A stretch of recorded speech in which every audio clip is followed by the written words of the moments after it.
Unitarian Universalist Congregation of Lake County. I am Russ Littlefield. I'm currently serving as president of the Unitarian Universalist Congregation in Lake County. Unitarian Universalism has a long history of working for social and environmental justice and progressive education everywhere. We're proud to be sponsoring this lecture by Dr. Kristi Burns. Dr. Burns is currently serving on the Lake County School Board, and her topic tonight is equity versus equality in the Florida school system, how the state ties local hands. Before we welcome Dr. Burns, however, I want to turn this over to Val Rosado, who is a member of our technical team, and will give you some information on using the chat feature of Zoom to submit questions. Hi, and welcome. For those of you that are new to Zoom, you should know that there are two views that you can choose from, speaker view or gallery view. Speaker view makes the speaker space more prominent, usually a bigger picture on your screen, whereas gallery view shows rows and columns of small pictures of everybody attending. And you can change that by finding where it says speaker view or gallery view on your machine, which is probably either the top row or the right-hand side or the bottom row. It's different on depends on whether you're using a computer, a tablet, a phone, and what device it is. So just look for where it says that, and you can flip back and forth between speaker view and gallery view if you want. We will be taking questions after Dr. Burns's lecture tonight. And if you think of a question during the program, please put it into the chat box. And again, look around the edges of your screen for the word chat. And you can just type your question in the chat box. And when you finish typing, be sure to press enter, because there's no button to say submit. Enter is the submit button, basically. And someone will read all of the questions at the end and give Dr. Burns a chance to answer them. We hope you enjoy the lecture. Thank you, Val. It is a tradition with Unitarian Universalists to light a chalice before religious services and meetings. The chalice is the logo of the Unitarian Universalist Association, of which our congregation is a member. We are proud of its source in World War II, when Unitarians were active in helping Eastern Europeans fleeing Hitler and Nazism. It has become a universal symbol of Unitarian Universalist commitment to truth and social justice.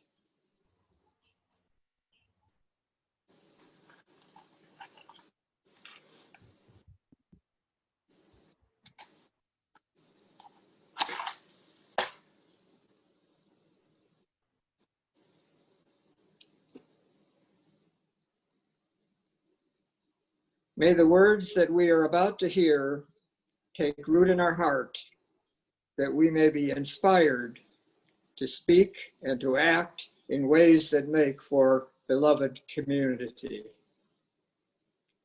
Our guest speaker tonight is a native of Lake County. She was born in Leesburg and grew up in the Mount Dora area, where both of her parents were teachers. She has a bachelor's degree from Tufts University, where she majored in chemistry and biology, and a doctorate in chemistry and biochemistry from Georgia Tech. Dr. Burns has a diverse work background, which includes teaching and working for DuPont on enzymes that break down chemical warfare agents. She has 4 children and currently serves as chairman of the Lake County School Board. Her topic tonight is equity versus equality in the Florida school system, how the state ties local hands. Dr. Burns. Thank you. Never been introduced with a chalice. That's very cool. So I will share screen and get started. Thank you all for inviting me today. I really appreciate it. I'm not a social justice expert. I'm a school board member, but I'm learning, and I'll do my best. So I wanted to focus on the equality versus equity in the state of Florida. We talk about equity and equality a lot, but I also wanted to talk about how the state ties our hands and makes things very difficult for us sometimes. So when we're looking at equity versus equality, and I needed to look this up, frankly, equity is, or equality is providing the same resources for every person, whereas equity is providing the resources that every person needs. And then this is actually what I have always told my kids, you know, life isn't fair, you get what you need, what you want. It's pretty straightforward. In the Florida Constitution, we specifically state that we will provide adequate provision for the education of all children residing within its borders. It will be made by a uniform, efficient, safe, secure, and high-quality system of free public schools. So we, in the state of Florida, have stated that this is a major goal of ours. So I decided to look at equity and evaluate the way we do it through looking at our funding, our facilities, our teachers, having a little bit of trouble with Zoom, our the voucher charter system, and then we'll discuss the gap with, and I hit upon some of the topics on the left as I go, but they're not, I focus on the ones on the right, the funding, facilities, teachers, and vouchers. So in order to consider Florida funding and financing and equity, I think we have to go back to desegregation. So I'll just briefly run us through this. Not all of my slides are this boring. But in 1954, we had Brown v. the Board of Education. And I thought was interesting because in 1955, there was something called Brown 2, which actually said that segregation should occur with all deliberate speed, which I like that phrase. We have the Civil Rights Act in 1964, and I actually found a really nice outline of the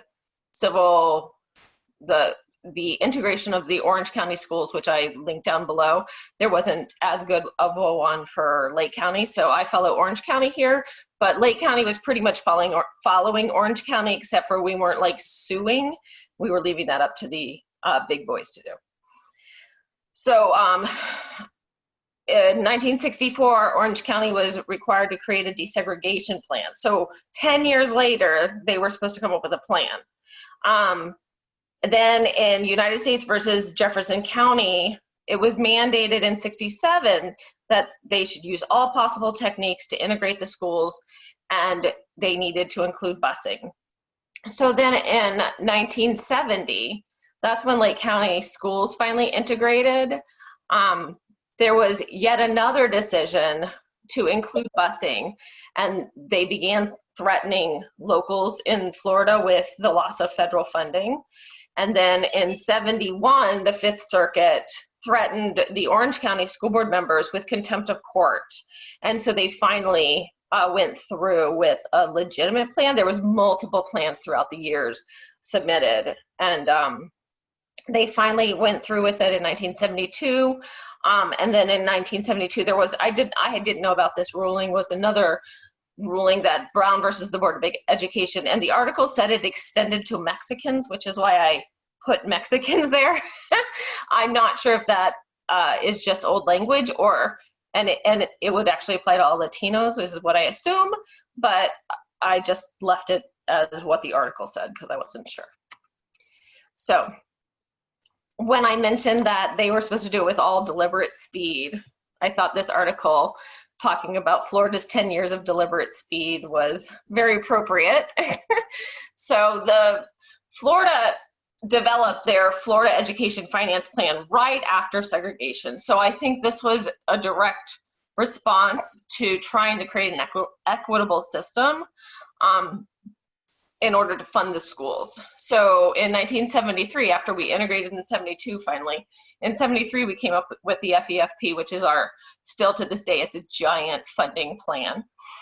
One of the things that was positive that we did in Florida versus in other places in the country was that we went with a county system instead of a city system. And that really has provided a lot of equity in the state of Florida. For example, Leesburg area, actually we put more money into the Leesburg area than other areas because that is an area that has low income students, and we need to provide equitable funding, and therefore they need more funding than say South Lake. But South Lake gets other positive things through different funding sources. So, but that large county allows us to provide funding for lower income schools, whereas if it was all based on the income tax of the town, Leesburg right now would be hurting a lot more, or a Groveland would be hurting a lot more. And it has been praised nationally for its equity. But throughout the years, as all things seem to happen in politics, there's been a big shift towards funding the Pinellas County schools, the Tampa Bay area, Palm Beach area, anyone that has a big delegation. So this is the complexity of the FEFP. It is huge. The one thing I would point out would be the base student allocation here, without going through all the details. But what I really wanted to show you is that everything that's X'd out or that is in red are categoricals in the FEFP, and I can only spend them on that item. So when we're looking at salaries or other programs, I'm very restricted in the amount of money that I can spend.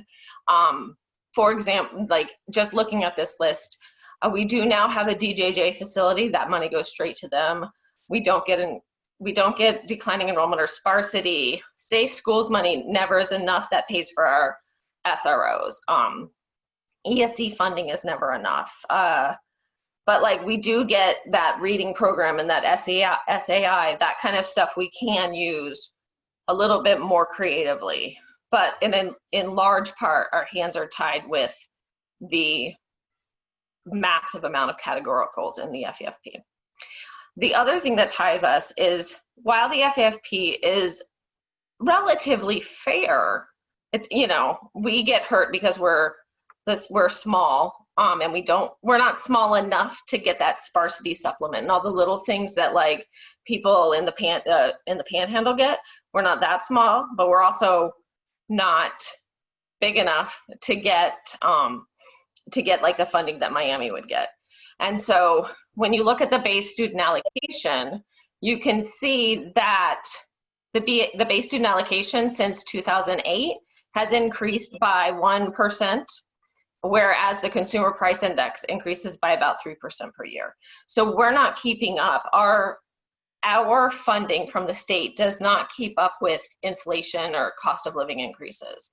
And it hasn't since 2008. So we are being squeezed. So it kind of doesn't matter how equitable something is if there's just plain not enough money.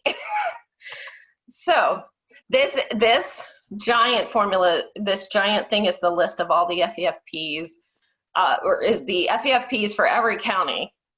And it ranks us. And Lake County is 17th, and in student population, and we're 53rd in the state in funding. And so one of the things we've been fighting for is, in this situation, we're fighting for equality and not equity. We're trying to say we should get the average. If we could at least get the average, then we would get another 12 million a year. And we have been getting a little bit more each year. So the first year, I think we got an extra 3 million, and now we're up to 5. So we've been pushing for something called a compression allocation that does give us a little more funding to provide a little more equality in our funding. So that's one of the ways that we're trying to be able to get enough funding to meet our needs. Facilities. So we looked at our general funding plan, and then this is facilities. So this is a different way that we are sort of restricted. We used to get PICO money years ago. We don't really get anything nowadays. The three ways that we can pay for capital buildings, which is your new schools, your capital funds, new schools, transportation, maintenance, redoing HVAC systems. We pay with millage, impact fees, and the penny sales tax, which all is fine and makes good sense, but the impact fees can only go to new schools. The penny sales tax can only go to the schools that were on the list when we did the penny sales tax, which I'm okay with. I get that. Like, we made a list, we advertised it. I didn't do it, but like they did. And we should stick to it. That's fair. But we are constrained a lot. And so that leaves us really with only millage as our sort of free one. So it becomes this big puzzle piece to figure out which monies can be used to fund what. And impact fees are the monies right now that are coming in. And so we will be doing a new KA school in Four Corners, and we will be rebuilding we will also be doing a Lake Minnetonka High School extension, but at the Claremont Middle School site, we'll be doing the Aurelia Cole Academy. So I'm thrilled with that, and I love that, but I can't fix anything on the north end because there's no money. The first school to get fixed on the north end will be 2023, and it will be Fruitland Park, and they have air quality issues, sewage issues. I mean, this school is hurting. So this is how they feel. They feel literally they've been waiting 15 years for a school. So it's very frustrating that I can provide beautiful new schools with brand new technology, great Wi-Fi, all the things in South Lake, and I can't upgrade the North Lake schools. And when schools are from the 60s, you start running out of plugs. The infrastructure becomes quite difficult. So just to let you know what we've covered, because I felt like my speech might have gotten a little long. Right now we've covered funding and facilities, and so we're going to look at teachers next. And I'm actually looking at this isn't a higher level of detail because I think it really explains how the state controls these school boards. And it does seem to be a goal of the state to get rid of local school boards. I believe that it's just a way to consolidate their power. But there's been multiple House and Senate representatives who have proposed getting rid of school board members, and it was also part of the Constitutional Commission last year, and luckily FSBA was able to fight against it because it takes away your right to have somebody speak to, speak to, and who is speaking for you. So as I've mentioned before, we have a fundamental pay inequity, and you can see here that Florida's not the lightest green, but we're pretty close. And I can tell you, we're having a really hard trouble. Like, this says that our average is 50,000 in May of 2017. This is the graph I could find. I would say that most of our teachers are paid around 45. We have some in the 60s, but they tend to be your 25, your 30, 40-year teacher, like very experienced, and not very many of them. How does low teacher pay hurt? So when we're getting squeezed on teacher pay, we find it very difficult to attract high quality teachers. We have a high percentage of inexperienced teachers. Teaching has become a less attractive career, which is horrible. Like, it even occurred to me, I didn't even realize my grandmother was a teacher, and my mother and father were teachers. My sister and brother have taught. I taught. Like, I knew it ran in families. I didn't know it ran in my family. But that respect seems to be going away, and that's a real sad shame. We have less high quality substitutes because there's, it's so, I think we were bringing up how much people make, and at the high end, they make $100, and they were making $100 a day 20 years ago. So we have high sick teacher rates. We have teachers that work multiple jobs. We have teachers leaving districts for higher pay, even though it's close between our districts, but they will leave, especially people in South Lake who live close to Osceola or Orange.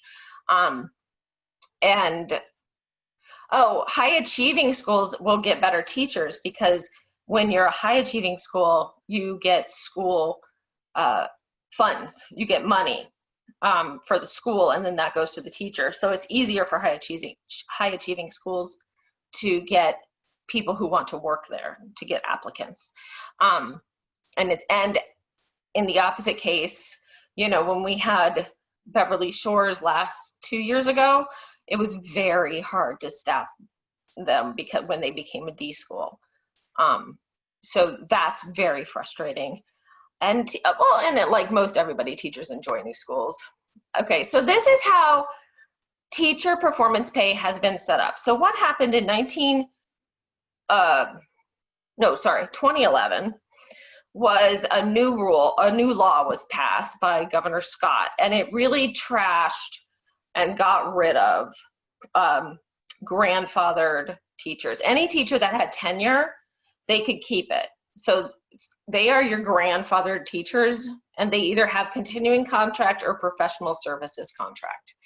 And in 2011, anyone who was hired after that year is automatically put on a performance salary schedule. So the performance salary schedule is, you don't get tenure anymore. You will be hired year to year as a contract, and you have no job security at all.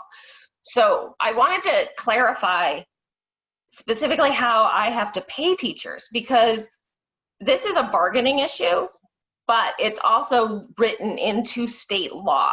My state law book is this big. So you start with the people with the performance salary, and you decide, I don't know, if they make $1,000, let's say, as a raise. Then only the highly effective people could get $1,000. The effective people have to get 50 to 75% of the highly effective people on the performance salary schedule. Now, anyone who has not decided to give up their tenure and become a performance salary person, if they decided to keep their tenure and their years, then they're on the grandfather schedule if they were before 2011. Those teachers must make $1 less than the effective teachers on the performance salary schedule. Then that's if they get highly effective. If they're effective, they must get $1 less than the highly effective teachers. And then the only other way we figured out to try and give more funds out to our more experienced teachers is through a cost of living adjustment. And that has to be 50% of the performance salary schedule, and it has to be given to everybody. So you can't just give funds to your most experienced teachers saying that experience is worth something. I can't. It's prescribed in law, just like this. And I should have put the actual statute in here, but I literally wrote this out through the statute. It is remarkable. So the other things, just to briefly go over them, because this causes a lot of trouble too, is the best and the brightest teacher principal money. And this funding took all of the funding that normally we get an increase every year. We usually get an increase in the base student allocation that we talked about a while ago. Usually if it's an increase of by 100, sorry, if it's an increase of say $100 per kid, we can use some portion of that for salaries. There was so much that went into this best and brightest last year. There wasn't any funds for salaries left, no recurring funds. We ended up having to give a bonus last year. And because of this best and brightest, now we have 42 schools and 21 were in the list for best and brightest. I don't know, nobody knows how they made that list. So if you happen to be a principal at that school or a teacher at that school, you got that bonus. Excuse me. And if you weren't, you didn't get the bonus. And then the other thing is the school recognition funds. That's directly related to if you're an A school. If you're an A school, you get enough where most teachers can get between $1,000 to $2,000. And then they make the teacher's school vote whether or not it's going to be just the teachers that get the money or if it's going to be everybody. So every time a school gets an A thing, there's like, it's kind of, there's a lot of animosity. It's not nice. And so it's this kind of mandated pay schemes which prevent us from coming up with pay schemes that would, in my opinion, be better. I can't give bonuses that make sense. And I'll explain that in a little bit too. So how are teachers evaluated, right? Because it depends on the evaluation whether or not your bonuses make sense. Well, a third of that has to be student test scores. And then roughly for us, a third is principal evaluation and deliberate practice. It's not exactly a third, but it's a little more. I'm so sorry. So deliberate practice is, they're supposed to come up with like a project. It's like a project that they do, and then they get a grade, I guess. Principal evaluation is what you would think. And then the student test scores is based on if their test scores went up or down from last year, which is really random. And it really doesn't help teachers. And we set it so that like something like 34% get highly evaluated and the rest get effective. And so it's not a good evaluation system. And we all know that. It's very frustrating, but that's written into, this is all, a lot of this is written in a statute also. So this then leads to, how does student testing affect equality and equity? And I make the case that it doesn't. I think that some level of testing is reasonable. I think that we could get away with like Sat 10s, but the level of testing that we do in our state is it's excessive and unnecessary, and the pressure that it puts on every single level of education is, in my opinion, is detrimental, because the FSA is the Florida State Test is used to evaluate the kids. It's used to decide if they know how to read well enough to move on to third grade. We evaluate their teachers with it. We evaluate the school grades with it, and that affects salaries. Principals are evaluated and their salaries. Superintendents are evaluated and the district has a grade. So, oh, and grades affect home values. So it's very frustrating that these A through F grades, which are not very indicative, in my opinion, of what a good school is, run the schools, basically. And that's something that we've worked really hard over the last 4 years to push the focus from the test to the education. And then at the end of the year, we get them ready to bubble in. Because the idea is not to teach them the test. The idea is to teach them. And we have been working on that. In one way that tests have been pushed forward by the African American community, very much so, in the ESSA law, which is the federal law for testing. And that is because it does serve to shine a light on underserved communities. And in that way, it does do that. And we do look at the gap, and the lowest 25% quartile is counted 3 times in the grade formula. So those kids in the bottom 25% for reading or for math, they get a ton of attention because of the way the testing formula works.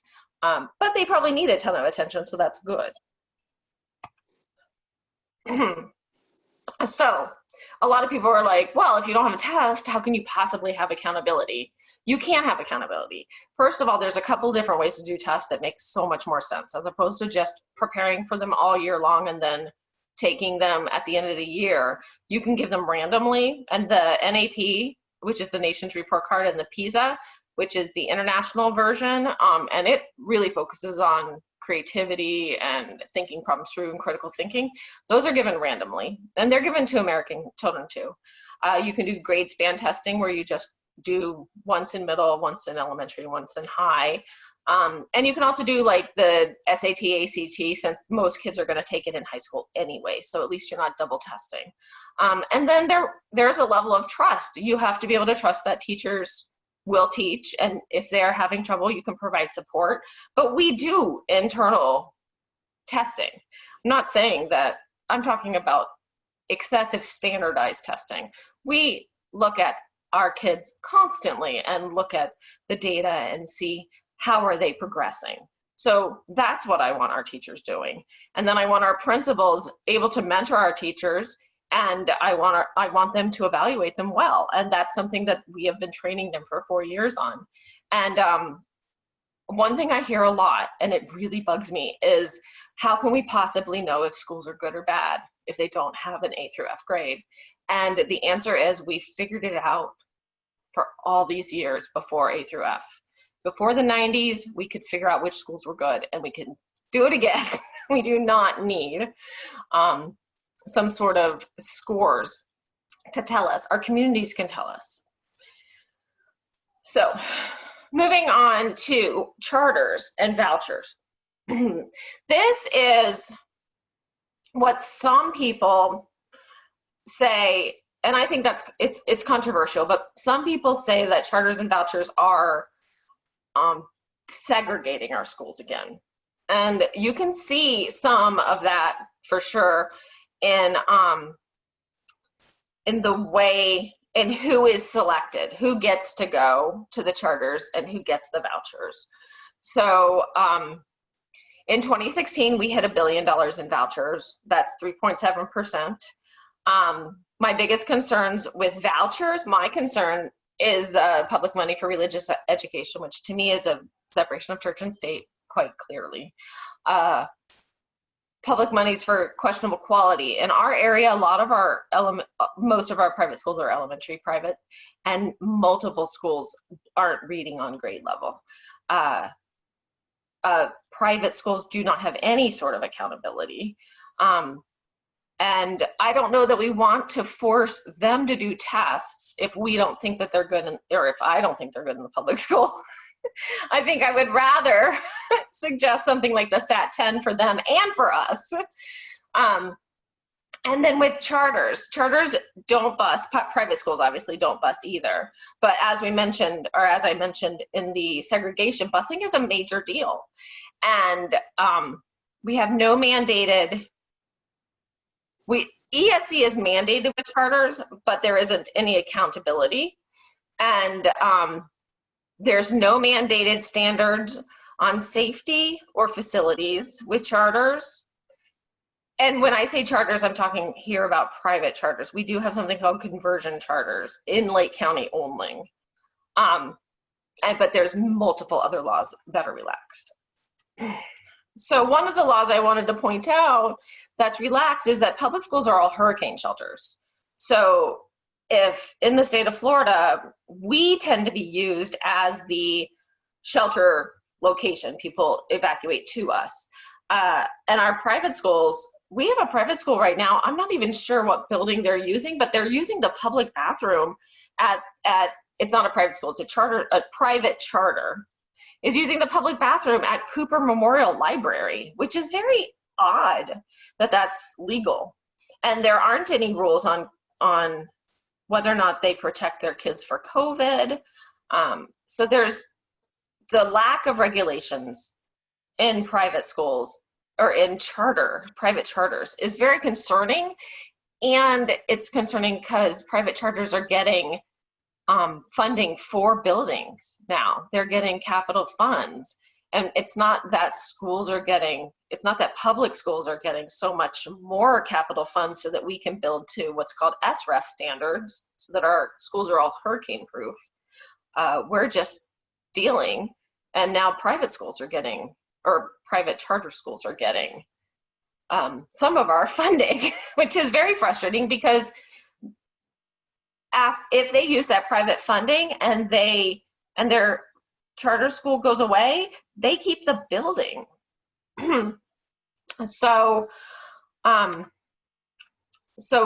this was my picture of, I think, everyone's perfect private school. You know, it's religious, and it's what I think people imagine is private school. But I think that we need to realize that private schools, while they do provide some positive things like smaller classes, they don't necessarily solve any of our problems.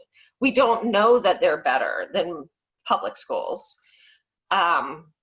We don't know if they're succeeding. It would be, in my opinion, it would be better to look at our failing public schools that we rescue children from and see what we're rescuing them from, and fix that problem as opposed to funneling private money or public money into private schools.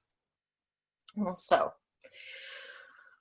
I think that the way our choice programs are designed right now, I think that they do increase inequities. I've mentioned the private voucher schools do not have transportation because they're private schools, right? There's no transportation. They can be as exclusive as they want. They can reject kids for no reason. And usually they don't even touch kids with ESE problems. So ESE is exceptional student education. So learning disabilities or behavioral problems. Charter schools are a little better. They really are. They have a lot more regulations around them.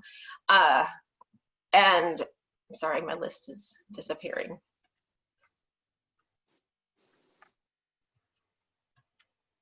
Here we go.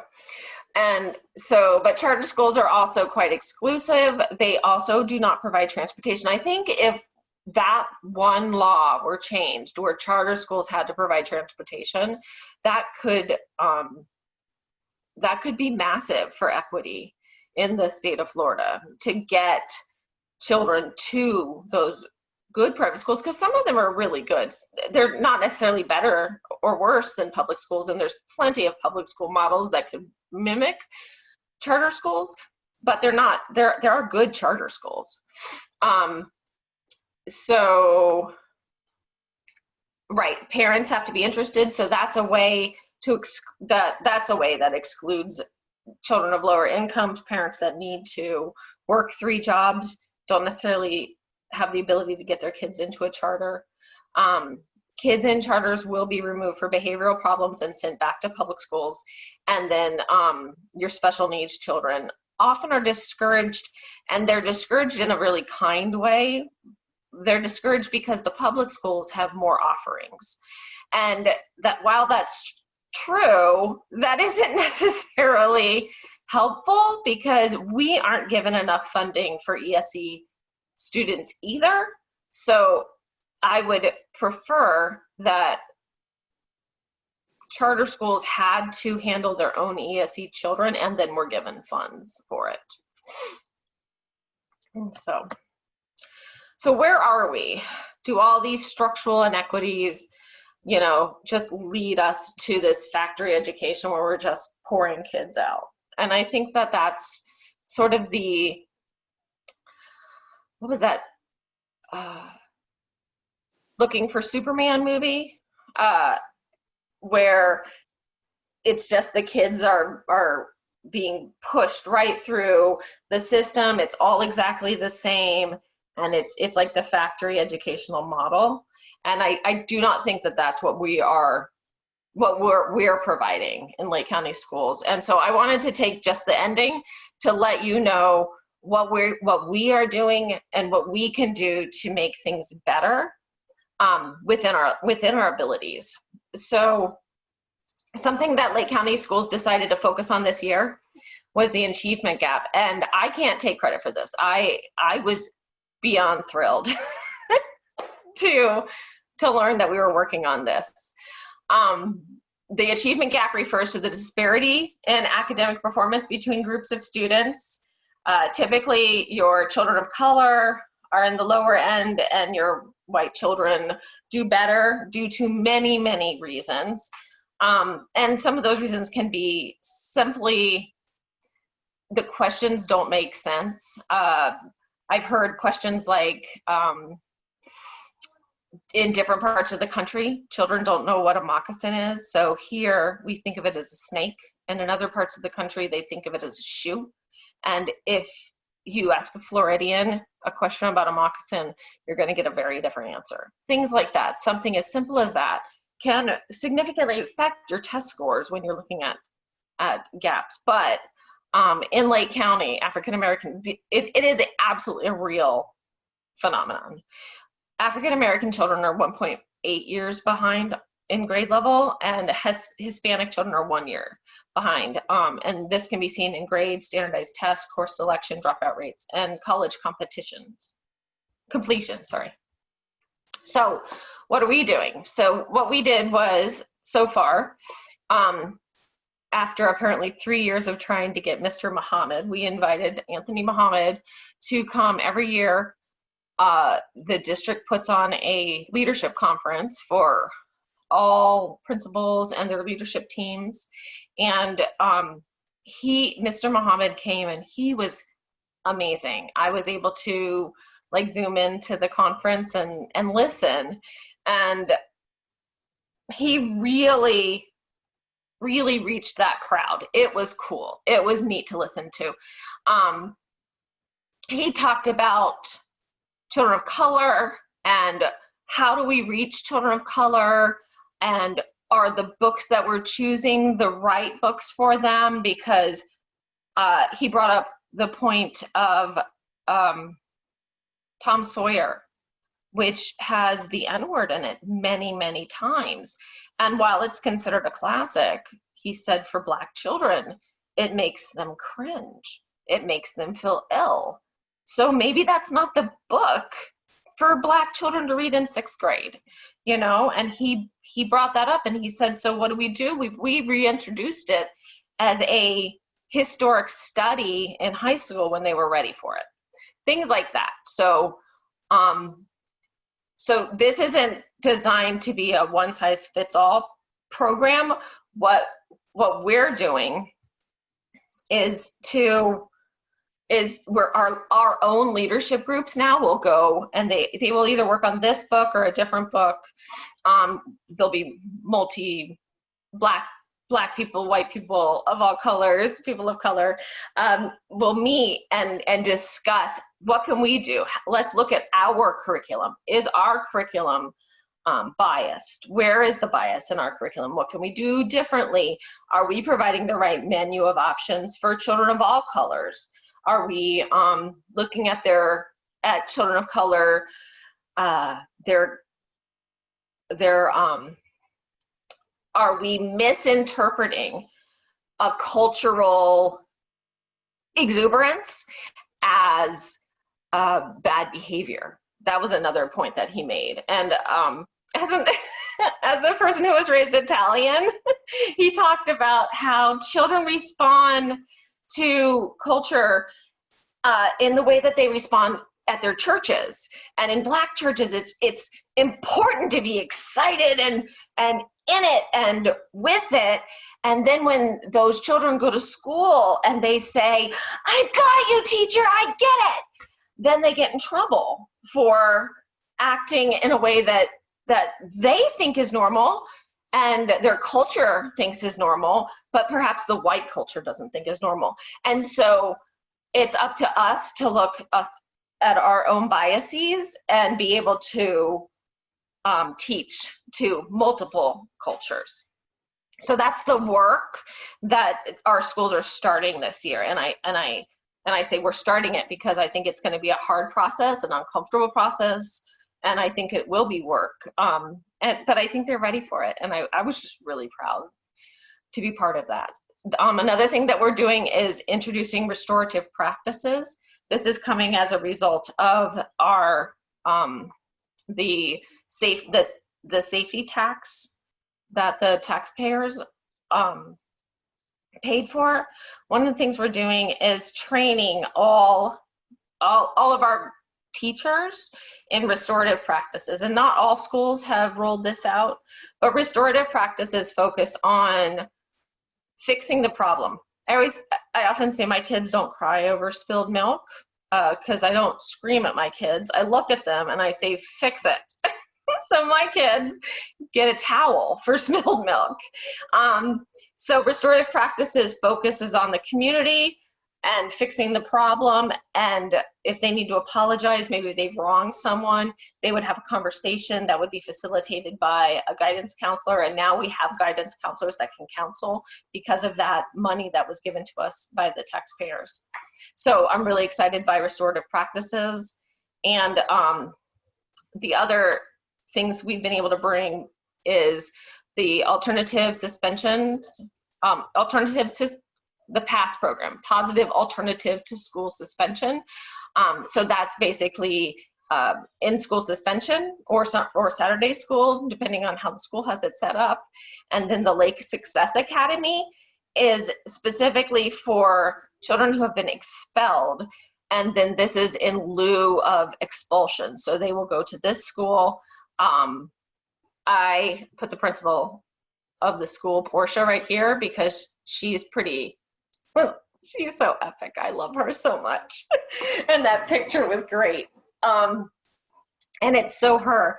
She's awesome. And she is in charge of this. And they have like a math teacher, science teacher for high school so that the kids will they will not fall behind and they can continue on with their education, and then they can go back to their home school when however long their expulsion, when it's over, they go back to their home school, and the hope is that they're on track to graduate. So, and then in the future, ideas that have come out or have been suggested to me that I'm totally into and would love to get started is in our high schools, we might be able to do teen courts, which is an extension of the restorative practices. So if a kid has actually done something that's maybe vandalized something, they might go to a court of their peers, essentially. And I believe the judge is an adult, but this is a known set process. And then the other thing we want to do is we have our SROs, our school safety officers, and I would like to work out a program where we could train them in restorative practices so that they understand the process. Because my ultimate goal is I feel like we over-criminalize adolescence and adolescent behavior. And kids are dummies. And they just do dumb things sometimes because their brains aren't all the way formed. And so we need to give them like some leeway to like figure out that, wow, I really messed up. Okay, but I can make this work, as opposed to arresting them and having a felony. It just doesn't do any good. In my opinion, I think it just leads, that's your prison pipeline. And we have reached the end. So I'm happy to take any questions. I hope that was coherent. Yeah, thank you. Thank you, Kristi. I'm sure that was a presentation packed with ideas, and there must be a bunch of questions out there. I'm going to turn it over to our question asker, who is Kristen Hughes, one of our tech people, also on our worship committee.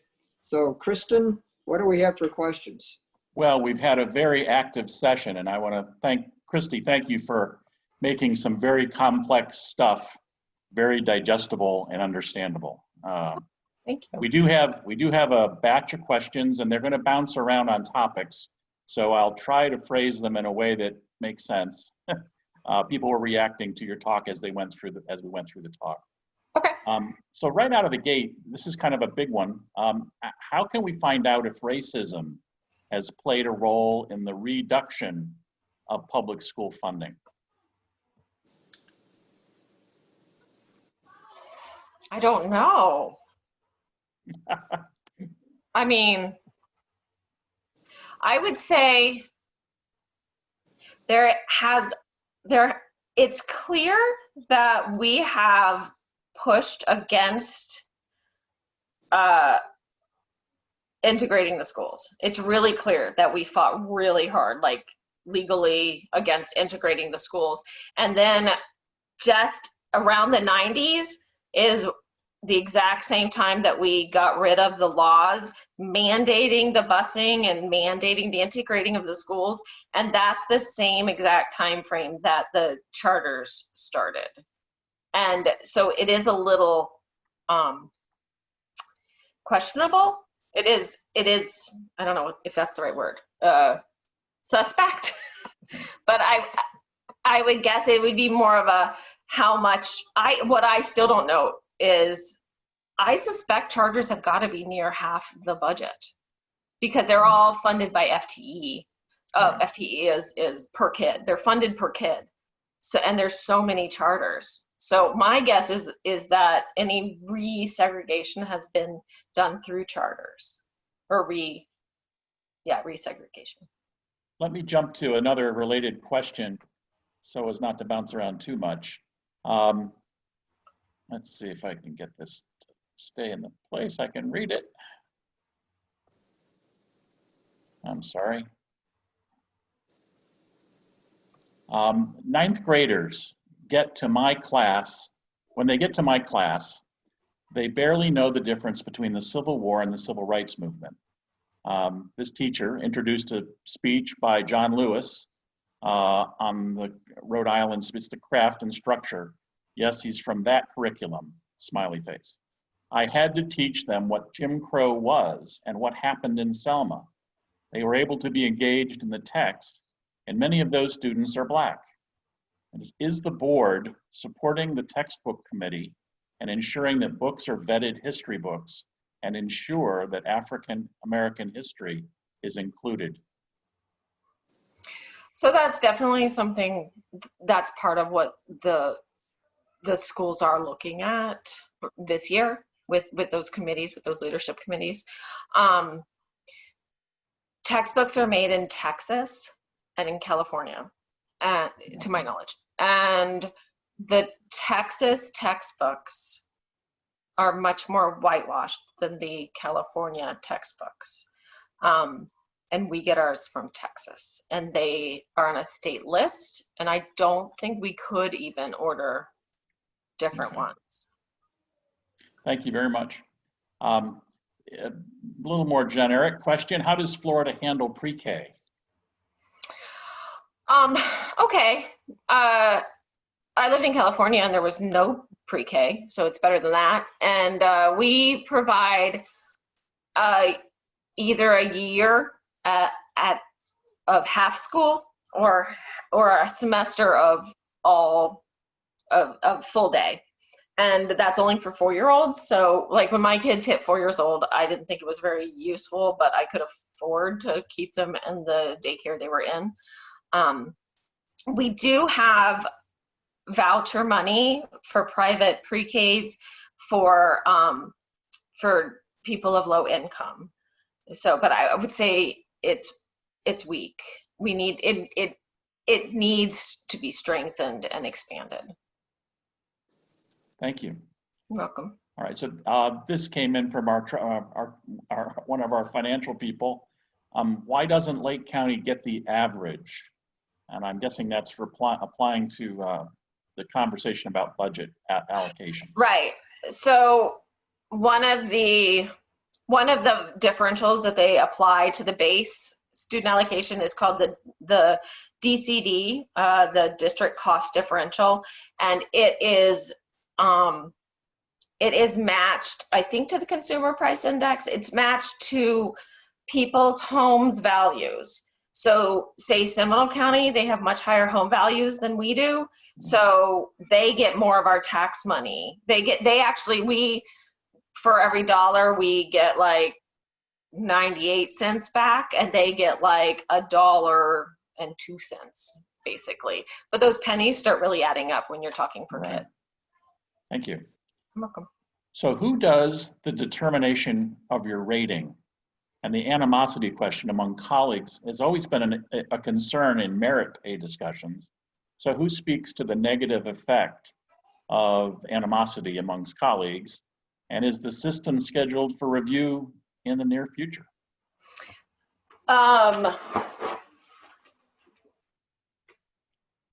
guess that is a decision that's up to the legislature, since they wrote that law. I don't think that they are going to review it because I haven't heard anything. The one thing that they are going to get rid of is the best and brightest funding, because it violated it was against it, the FEA sued for ageism, because you're supposed to also have your SAT scores, and people who took their SATs before 1977 couldn't get their SAT scores and therefore couldn't get the money. So that one will go away. But I have no idea why they won't. They just think that that's the best way. Merit is the best way. Thank you. Another participant asked, what are the rules for voucher money? How are vouchers allocated? There's about 6 different programs, and the most recent one was a bullying program where you could, if your child was bullied at school, you can apply for a voucher for private school. But there has to be no proof at all that your child has been bullied. Like, we don't have to say, like, we have bullying forms and stuff, and like, there doesn't have to be an investigation or anything into whether or not your child was actually bullied. So really, it's just a voucher. There are other ones that are for, like, McKay is for kids who have disabilities, and then there are ones for poor, low socioeconomic kids. Okay. Are private charters the same as for-profit charters?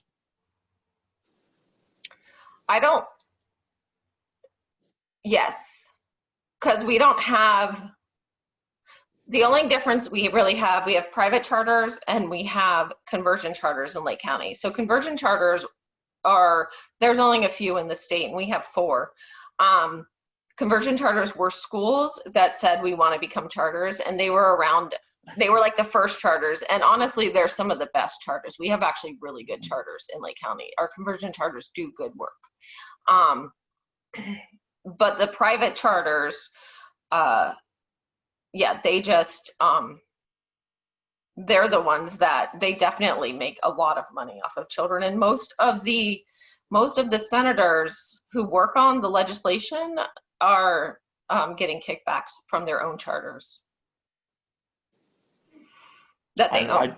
I just have to inject a little comment. I'm aware that our current Secretary of Education, who's the former Speaker of the House from Pasco County, Florida, where I used to work, his wife and he own a series of charter schools in Pasco County. At the same time that he was introducing legislation affecting funding and budgeting for it, he was benefiting privately in his owned charter schools. It's amazing.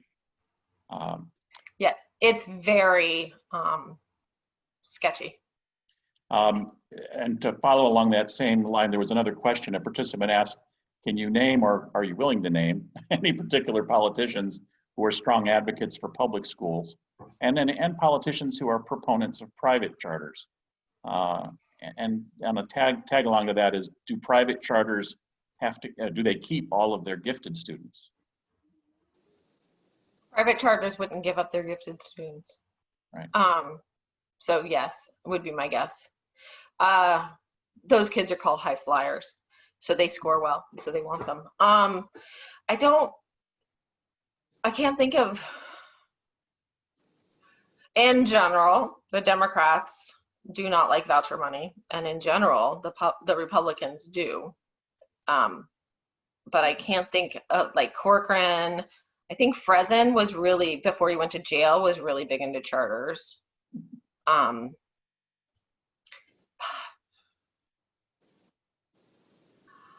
won't leave you on that hook. I don't know who. I would have to think of who is pro public schools. Used to be everybody. Montfort. Because that's where the votes were. Senator Montfort is head of the Superintendent's Association, and he's actually a Republican, but he's allowed to vote along Democratic lines. All right, let's go on to another topic. What is Lake County Schools' plan to address COVID? And is there a mask mandate, any social distancing requirements? And what would happen if a student tested positive for COVID? And are teachers and staff being protected? We're doing our best. There is a mask mandate. There are ways around it with in general, it's for kids who might have sensory problems or issues like that. But I think there are some parents that are taking advantage of that. But in general, I'm hearing that a lot of people are masking, like a lot. And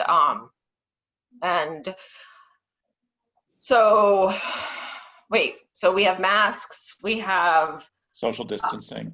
But as much as we can. So like, we don't have enough room, and if we have 35 kids in a class, like we weren't able to drop class sizes, and we weren't given any funds for more teachers. We put down a special antibacterial barrier on all surfaces. We have plastic dividers between people, hand sanitizer, obviously. And then we've cohorted as much as we could, which means putting kids in smaller groups and trying to not separate them, but we still have them in the cafeterias. We're doing our best. We're working on testing. I just on Thursday got Alachua County, they're in Alachua. The University of Florida's Center for Emerging Infectious Diseases, they are going to work with us. And they gave us some guidance on when to shut down. So classes will be shut down based on, wherever a kid is sitting within 6 feet of that kid, those people would be quarantined if that person's sick. In bigger situations, more people would be quarantined. It depends on who's within 6 feet for 15 minutes or longer. But we're working on, that's what we're working on with UF, is at what point do you close the schools back down? So they gave us some guidance. Are the ventilation systems in the older schools being managed? Is there any way to deal with that? They're being managed, but they're not being upgraded. So we have at least, our CFO is looking at the filters have been upgraded. So we have like low micron filters, but I can't install new air conditionings without lots of money. All right. So we're doing our best. We do have a thank you from Stephanie Dukes, who's running for House District 32. Hi, Stephanie. She says thank you. Thank you. For your wonderful program. We also had another person who listened from the UU Church down in Lakeland in Polk County, who just says wonderful program, and they're very impressed with you and hope the school board is as wonderful as you are. It's very sweet. And that's the last question we have in our chat room. Russ, I'll turn it back to you. All right, Kristen, thank you. Thank you, and thank you, Kristi. Thank you. Thank you for having me. It was great, and you gave us an awful lot to work on, and we are quite grateful. I'd also like to thank Jane Hepting, whose hard work makes these lectures possible and this series possible, and of course Kristen Hughes, who always does a wonderful job with the questions and the technical part of the programs, and Val Rosato, and the whole technical team who works very hard to make all of this work smoothly for us. Join us again on September 13th when our speaker will be immigration lawyers Bridget Bennett and Deborah Townsend. and they will be speaking on which immigration policy hurt our families and our economy. Until then, thank you for coming, and let's keep the light of social justice burning. I will now extinguish our chalice and wish you all a good night. Stay informed, side with love, and stay well. Good night.